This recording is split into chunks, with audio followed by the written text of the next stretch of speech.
Wakati maonyesho ya 50 ya biashara ya kimataifa Dar es Salaam DITF yakielekea ukingoni kabisa, ni maonyesho ambayo wanasema ni ya dhahabu. Tumetembelea kwenye banda la Wizara ya Katiba na Sheria. Ipo taasisi ya mafunzo ya wanasheria kwa vitendo Tanzania, au wanasema LST, Law School of Tanzania. Mwenyeji wangu ni Fatma Salum, ana jambo la kutuambia katika maonyesho haya mwaka huu, kile ambacho kimekuwepo tangu tarehe 28 na kilele cha maonyesho tuseme ndio kinafikia ukingoni hivi. Nianze kwa kumpongeza kwanza Fatma, hongereni kwa kuja kwenye maonyesho haya. Asante sana ndugu mtangazaji. Sisi kama taasisi ya mafunzo ya wanasheria kwa vitendo Tanzania, yaani The Law School of Tanzania, tumeshiriki maonyesho haya ya 50 ya biashara ya kimataifa ya Dar es Salaam maarufu kama Sabasaba, tukiwa tumekuja kutoa huduma na elimu kwa umma kuhusiana na taasisi yetu. Miongoni mwa huduma kubwa ambayo tunatoa katika banda letu ni pamoja na huduma ya udahili wa wanafunzi wa kozi za wasaidizi wa kisheria almaarufu kama paralegals. Kozi hizo ni kozi za ngazi ya diploma pamoja na cheti. Kwa wale wa cheti, tunawadahili wanafunzi. Sifa za wanafunzi ambao wanaweza kujiunga nazo ni wanafunzi waliomaliza kidato cha 4 na wakapata D4 ikiwemo D ya Kiingereza. Kwa wale wa ngazi ya diploma wanaoweza kujiunga na kozi hizo ni wale ambao wamemaliza kidato cha 6 au wamemaliza kozi za certificate nyingine ambazo zinatambuliwa na NACTVET. Mpaka sasa ni mwaka wa 4 huu tunatoa kozi hizi za wasaidizi wa kisheria, na ni taasisi pekee Tanzania, sisi Law School, ambao tunatoa kozi hizo za sheria kwa wasaidizi wa sheria.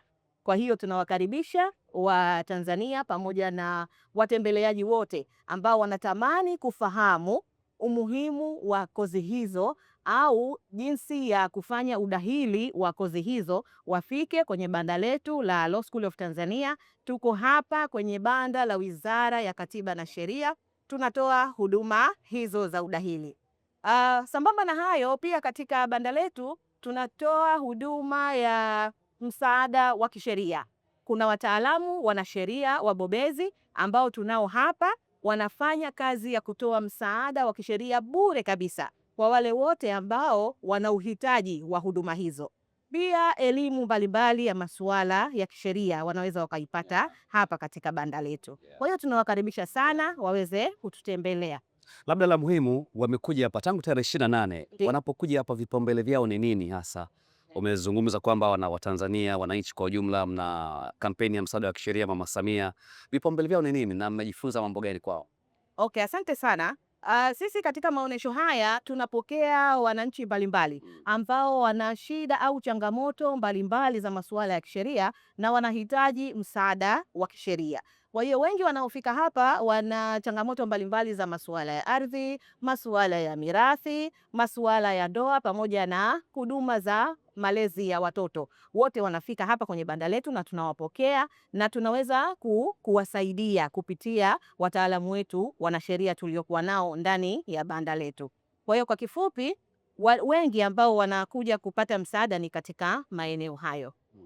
Ndio. Una ujumbe gani kwao? Ujumbe wetu kwa wananchi mbalimbali, tunawahamasisha kuendelea kutumia huduma za sheria na kuomba msaada wa kisheria au utaalamu wa kisheria pale ambapo wanataka kufanya masuala mbalimbali ya kiuchumi, ya kibiashara, ya kijamii. Ni muhimu kufuata taratibu za kisheria ili kuepuka migogoro na migongano mbalimbali ambayo inatokea kwenye jamii yetu kutokana tu na ukosefu wa uelewa au ufahamu wa taratibu za kisheria katika kufanya mambo yao.